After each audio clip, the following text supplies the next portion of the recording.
All right, let's get right into it. This is a story about two very different monsters, unearthed from two completely different worlds. One was a predator of people, buried under layers of power and a whole lot of money. The other, a predator of giants, buried under, get this, 60 million years of rock and time. So what could possibly connect these two? I mean, on the surface, they're worlds apart, right? But the real connection? Well, it's what lies buried. Both of these stories are really about the secrets we keep and what happens when someone finally starts to dig. So what we have here are two totally different ecosystems. Think of one as a modern jungle, made of power and influence, ruled by a human predator. The other, an ancient superheated jungle, ruled by a reptilian one. But here's the thing. Both were the absolute top of their food chain, apex predators, perfectly adapted to their worlds. Okay, let's start in our world, the modern world. We're talking about a predator who built his entire empire not with teeth and claws, but with secrets, with money, and with connections to some of the most powerful people on the entire planet. His story starts way back in the 70s, but his real hunting ground? That was Wall Street. He got in with billionaires like Leslie Wexner, the guy behind Victoria's Secret, and started managing their fortunes. We're talking vast fortunes. And the millions he made in commission? Well, that wealth didn't just buy him fancy houses, it bought him a golden ticket into an elite global circle. And the absolute heart of his criminal network was this private island in the Caribbean, Little St. James. Just picture it. It was basically his lair, a 72-acre fortress built on luxury and secrecy. It had this weird temple, there were reports of underground tunnels, and of course, cameras everywhere, watching every single move. And powerful people, they were flown in on his private jet, which got the infamous nickname the Lolita Express, right into this private little kingdom. Now, bringing this predator to light, that did not happen overnight. Not even close. It all started back in 2005 with the incredible courage of one victim, Courtney Wild, who was the first to file a police report. But it took more than a decade of legal fights, incredible journalism, and so many more victims coming forward to finally bring him down. And in the process, it exposed a system that, frankly, seemed built to protect him at every single turn. But get this. Back in 2008, when it looked like he should have been facing life in prison, his lawyers managed to secretly negotiate this infamous sweetheart deal. He got just 18 months in a county jail. And for most of it, he had work release.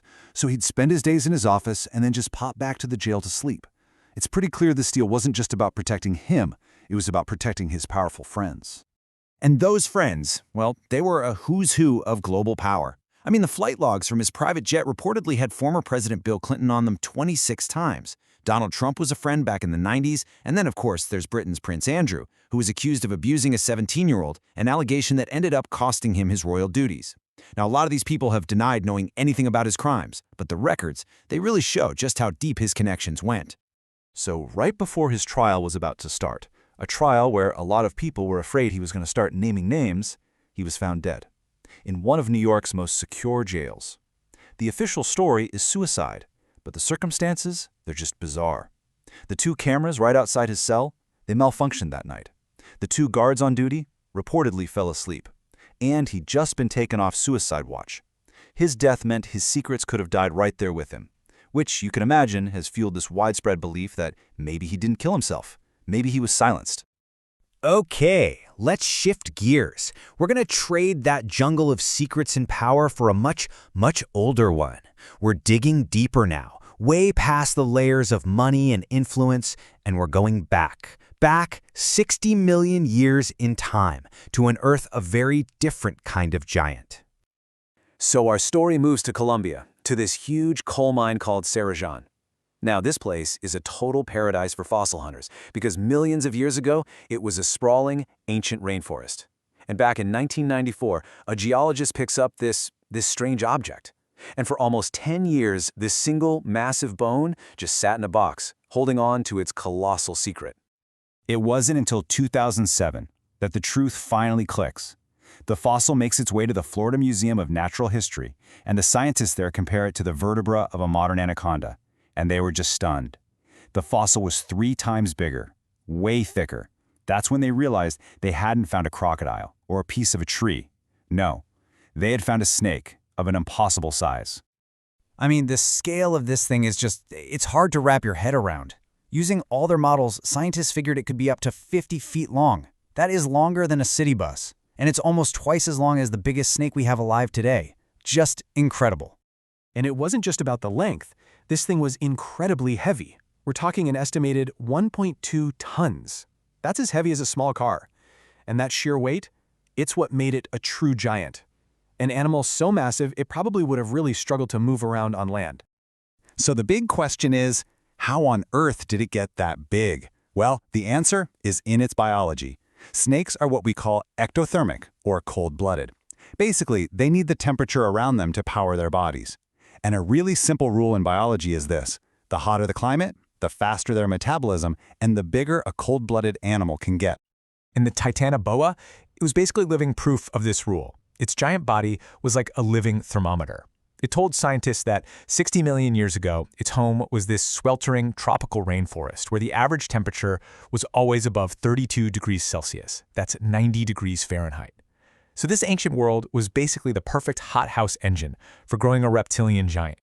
And this thing wasn't chasing its prey down. It was a patient, water-based assassin. It was way too heavy to hunt on land, so it used the water of the swamp to hold up its massive body. It would just lie in ambush, maybe for days, totally camouflaged with only its eyes sticking out of the water.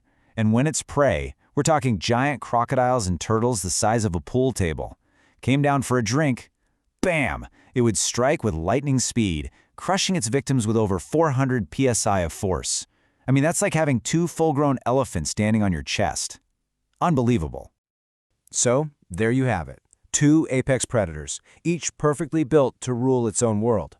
One ruled with power and fear, the other with just raw, brute force and size. But as we all know, no reign lasts forever. And this is where their two very different stories crash into each other.